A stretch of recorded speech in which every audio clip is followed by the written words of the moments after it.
People every day are making decisions around how best to allocate their assets, which by definition means sell X to get Y, whatever that may be. One of the things that we're addressing at Cornerstone is this distinction between home ownership and home equity. And this is an incredibly important distinction. Mike, you know this. You've been in, again, the reverse mortgage space for a long time. We at Cornerstone appreciate the emotional importance of home ownership. At the end of the day, people are attached to their homes. But home ownership has absolutely nothing to do with home equity. Home equity should be seen as an unemotional, current asset, as any other current asset that they may have in their overall portfolio. And to your point before, treated no differently than selling or going to an ATM and taking out 5% of their checking portfolio, or selling 20% of their investment portfolio to pay the taxes associated with the Roth conversion. It's all the same. And what's really extraordinary about CHEIFS is that you don't have to choose between the two. You get to have your cake and eat it too.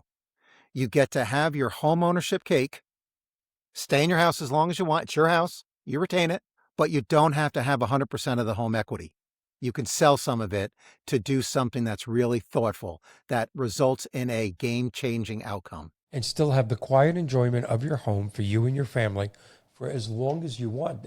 You're never going to get a call from Cornerstone Financial going, okay, it's been 18 years. You have to sell your house. No, that doesn't happen. Something that I speak about when I speak around the country of the use of home equity during retirement, which I've always found chilling, to be honest with you, even though the study is, well, the first study was 12 years ago, but it has repeated itself. And, when people come on a podcast or people do a television commercial or anything, they're selling. Hey, this is my product.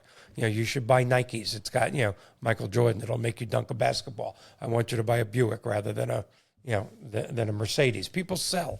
But the fact that we are all living longer, and I know this is very self-serving, but that's the whole purpose of 62. Who knew?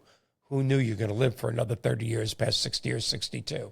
Our typical CHEIFS customer is someone with a $1.9 million house. So this $2 million property that we did this Roth conversion on was not unusual. And as you know, Mike, there's been such a great run-up in home prices over the last, 4 or 5 years post-COVID that there's an awful lot of people with a lot of home equity. They want to age in place. In a lot of cases, they have other assets to fund the kind of solutions that their advisors are recommending. But in many cases, and the Wealthy and Wise technology supports this, home equity via CHEIFS is the best way to do it. And that's what's so powerful about our partnership with Insmark, is that an advisor, any advisor, just go to insmark.com and they can see for themselves that if their client does literally nothing with their current situation, this is how it's going to play out over time. If a client uses existing non-housing assets to fund whatever solution makes the most sense, this is how it plays out. And of course, if they use home equity via CHEIFS, this is how it plays out. For an advisor, that means they're literally putting in front of their homeowner client 3 different options. Do nothing, use non-housing assets, use housing assets to affect the solution that they're recommending. For any advisor who has a best interest standard or a fiduciary duty, having options that demonstrate which option makes the most sense is the most important way to comply with those standards.